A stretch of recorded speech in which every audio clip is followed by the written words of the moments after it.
네, 김영환입니다. 10월 27일 집회 참석을 주저하는 분이 있나요? 10월 27일 동성애를 반대하기 위한 집회를 하자 이렇게 말하고 있는데요.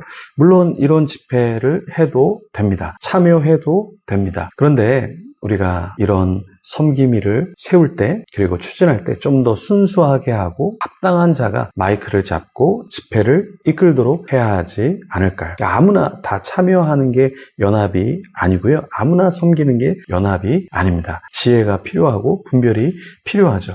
자, 그런데 참석을 주저하는 사람들이 있습니다. 이거 왜 그럴까요? 크게 세 가지 이유를 우리가 이야기할 수 있는데요. 첫 번째는 주일에 이런 모임을 하기 때문이죠. 합동, 통합, 합신, 고신, 대신, 백석, 교단, 총회에서 다 같이 주일에 모이자 이렇게 승인을 했습니다.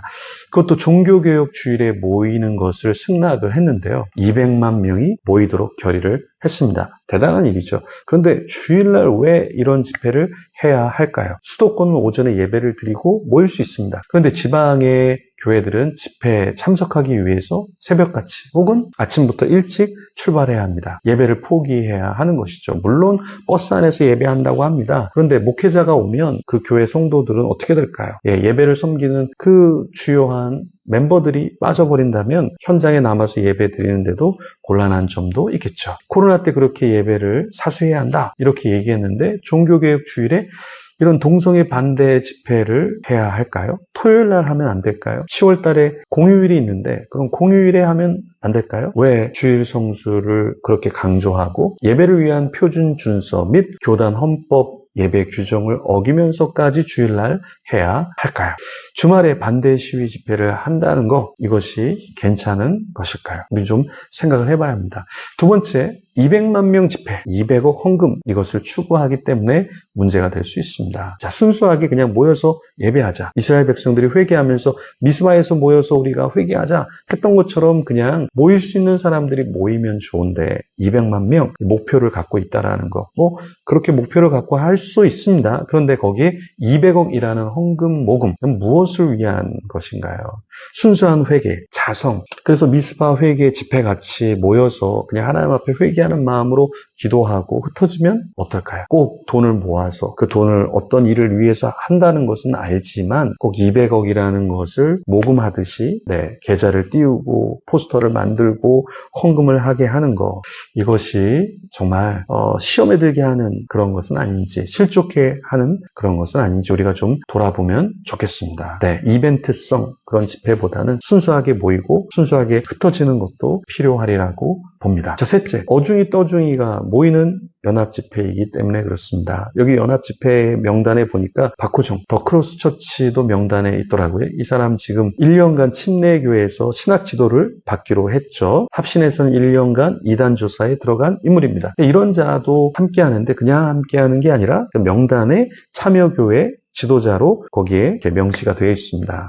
이것은 조금 우리가 지양해야 하지 않을까. 또 게다가 용인 기쁨의 교회 정우 이분도 자기 교회도 온다 이렇게 얘기하고 함께 하겠다 하는데 이분도 합신에서 2단 조사에 들어간 인물이죠. 10월 27일 아무나 참여하고 2단, 3단, 4입도 다 와도 되는 거 그런 집회인가요? 올 수도 있습니다. 그러나 핵심 인물, 교회 핵심 참여 명단으로 기록되는 것은 우리가 조심해야 합니다. 자, 로잔 대회 때 피터 와그너도 왔었고 신사도 무리들이 대거 참여했었죠. 로잔 측은 온 적 없다 이렇게 이야기를 하고 있는데요. 10월 27일 집회는 이런 자들이 와도 괜찮을까요? 아니 이런 자를 메인 명단에 넣어도 상관없을까요? 10월 27일 집회는 무엇을 위한 집회인가요? 아무나 와도 2단, 3단, 4입이가 와도 괜찮은 집회인가요? 개혁 대상자들이 보이기도 합니다. 사랑의 교회 오정영 목사님 논문 표절 그리고 자신의 학력에 대해서 명확한 설명이 있었나요? 자신의 문제를 놓고 먼저 회개하지 않고 동성애자들이 회개해야 한다. 이걸 바라는 것인가요? 앞에 서는 자들, 아무나 앞에 서게 해서는 안 됩니다. 정말 한국의 교계 그리고 교회를 대표한다면 그런 인물들이 앞에 서서 섬기면 어떨까요? 정말 개탄스러운 자들이 앞에 서서 마이크를 잡으면서 회개해야 된다, 어떤 문제가 있다 하는데, 사실은 이렇게 타락하고 이렇게 정말 한국교회와 사회에 참으로 아픔을 줬던 사람들이 마이크를 잡는 것, 그리고 최소 자신의 죄에 대해서 회개를 하고 참여하는 자들이 앞에 서면 어떨까요? 동성애 차별금지법 문제가 있습니다. 문제가 없다는 게 아니에요.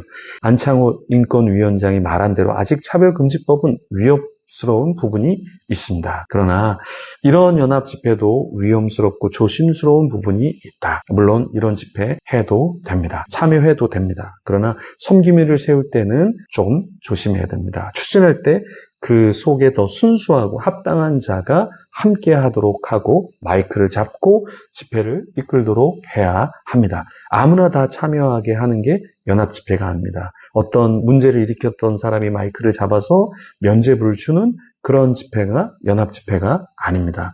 회개의 자리라면 정말 회개한 모습을 더 보여야 하겠고, 또 함께 할 때 지혜가 필요합니다. 분별이 필요합니다. 같이 기도해 주시고 참여하실 분은 참여하셔도 좋습니다. 참여하지 않는 분도 멀리 떨어져서 기도할 줄 믿습니다. 그러나 이걸 진행할 때, 준비할 때, 그리고 연합할 때 우리는 조금 더 하나님이 원하시는 연합이 무엇인가 그것을 고민하면서 진행하면 좋겠습니다. 이벤트성 그런 집회 말고 정말 헌금을 모으기 위한 200억, 그것이 주가 되지 않고 순수하게 모이고 미스바 대각성 집회처럼 회개하고, 동성애자들이 문제가 아니라 하나님 우리가 더 문제입니다. 그리고 차별금지법은 통과되면 안 됩니다. 라는 목소리를 명확하게 내되 우리가 오히려 세상 사람들을 차별하는 듯한 어떤 폭력적인 그런 집회가 아니라 그냥 순수하게 예배하고 또 이 반대에 대한 명확한 명분을 사람들에게 알리는 가운데 그런 집회가 마감되기를 소망합니다.